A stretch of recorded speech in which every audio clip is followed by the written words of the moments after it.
मित्रांनो, स्वाभिमान शोध अस्तित्वाचा या मालिकेच्या आजच्या भागामध्ये पल्लवी हॉस्टेलमध्ये असते. ती खूप रडत असते. त्यानंतर तिचं लक्ष तिच्या मोबाईलकडे जातं. तर नंदिताचे तिला खूप कॉल आलेले असतात.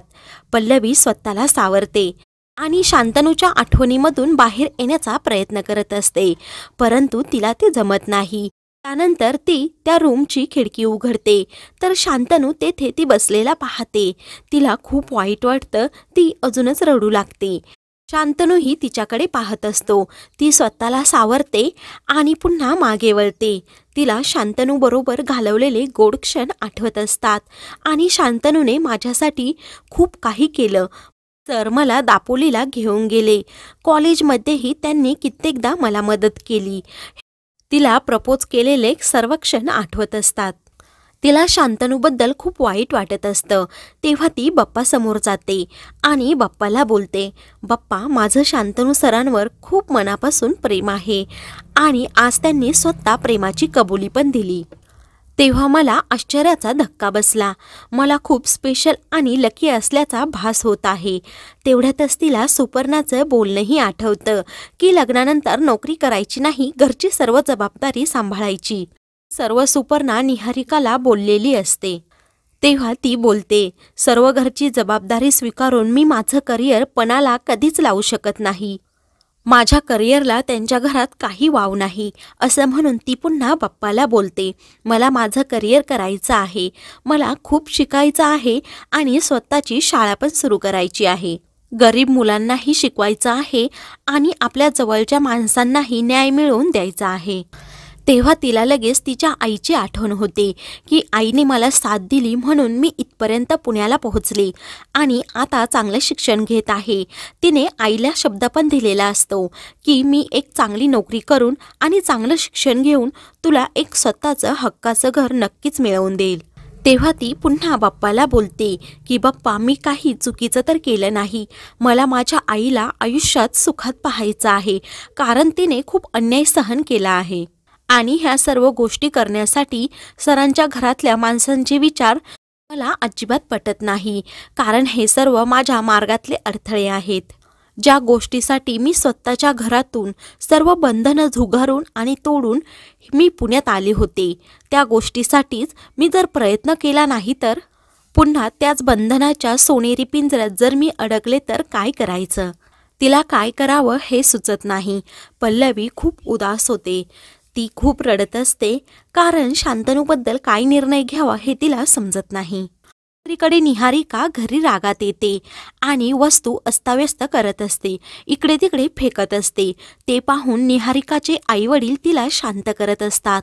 तेव्हा ती तिच्या आईवडिलांवरच जोरात ओरडते आणि तुम्ही अगोदर इथून जा असं बोलते. त्यानंतर ती स्वतःला थोडी सावरते, खाली बसून बांगड्या काढते आणि शांतनूच्याच विचारात असते. दुसरीकडे मोठे काका खूप रागवलेले असतात.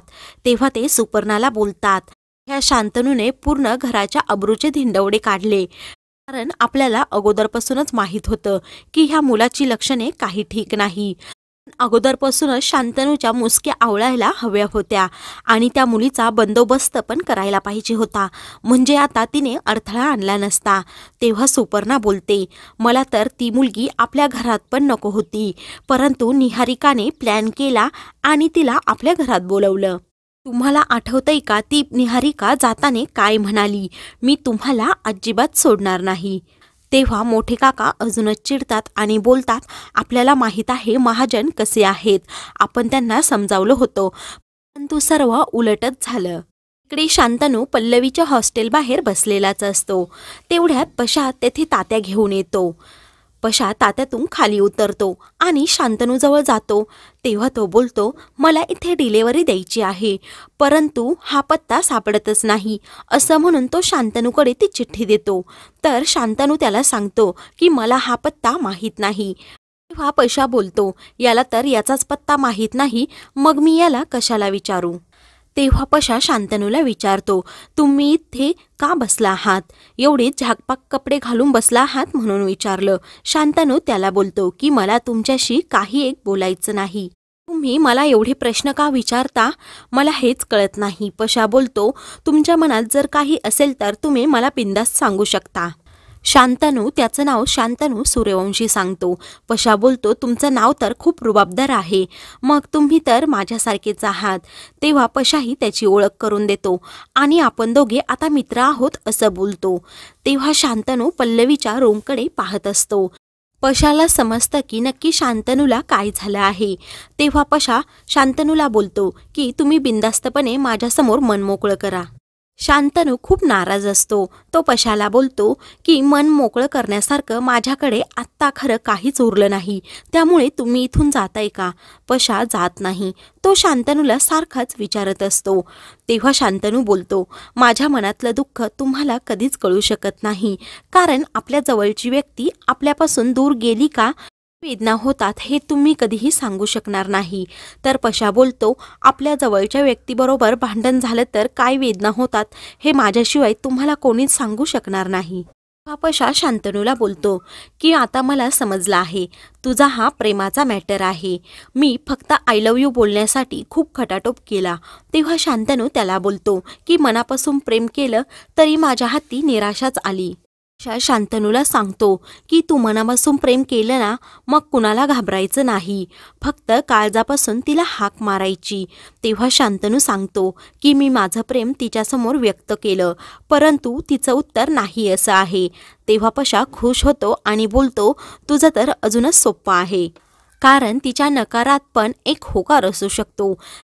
पशा सर्व अंजीच्या आठवणी शांतनूला सांगत असतो की मी अंजीला प्रपोज करण्यासाठी खूप खटाटोप केला आणि आमच्या सर्व मोरे कुटुंबाचे आशीर्वाद तुझ्या पाठीशी आहे. तुला तुझं प्रेम नक्की 100% मिळणार असं तो शांतनूला सांगतो. शांतनू खुश होतो आणि प्रशांत थँक्यू असं बोलतो. तेव्हा पशा त्याला बोलतो, आता तर आपली मैत्री झाली, तू मला पशाच म्हण. तेव्हा पशाचा दिलदारपणा पाहून शांतनू हसू लागतो. शांतनूचा मूड अजून ठीक करण्यासाठी पशा त्याला एक आयडिया देतो की तू तुझ्या प्रेयसीसाठी एक गाणं म्हण. शांतनू बोलत असतो की मला गाणं येत नाही. तर पशा त्याला अजून एक युक्ती सांगतो की तू इमॅजिन कर की तुझी प्रेयसी तुझ्यासमोर आहे, तू तिच्यासमोर गुडघे टेकून उभा आहे असं म्हणून तो शांतनूला उठवतो आणि प्रेमानेच पल्लवीसाठी एक गाणे त्याला म्हणायला सांगतो. तेव्हा शांतनू साथ दे तू मला हे गाणं म्हणू लागतो. इकडे पल्लवी शांतनूचा आवाज ऐकते आणि हळूच खिडकीतून शांतनूकडे पाहत असते. शांतनू गाणं म्हणत असतो तर पशा नाचत असतो. त्यानंतर पशा शांतनूला सांगतो की तू पण नाच. तेव्हा शांतनू आणि पशा एकमेकांबरोबर खूप छान नाचत असतात. इकडे पल्लवी मात्र खूप रडत असते. तेव्हा शांतनूला आठवतं की पल्लवी माझी बायको बनून घरात आली, मी तिच्याबरोबर फिरायला गेलो, नारळ पाणी पिलो, एकत्र आईस्क्रीम पण खाल्ली, तिला एका रोमॅन्टिक डेटवर पण नेलं, तिला उचलून घेतलं. ह्या सर्व आठवणी शांतनूला आठवत असतात. तो पशाच्या ह्या युक्तीमुळे खूप खुश असतो. त्यानंतर शांतनूचं गाणं म्हणून होतो. पशा खूप आनंदाने त्याला विचारतो, काय तुझं मन हलकं झालं का. तेव्हा शांतनू खुश होत हो बोलतो. तर पशा जायला निघतो. बोलतो, माझा पल्ला खूप लांबचा आहे, जायला हवं, तसाच तुझा पल्लाही खूप लांबचा आहे, परंतु तुझं प्रेम तुला नक्की मिळणार, तू अजिबात काळजी करू नको असा तो शांतनूला धीर देतो. तेव्हा शांतनू पशाला मिठी मारतो आणि त्याला थँक्यू बोलतो.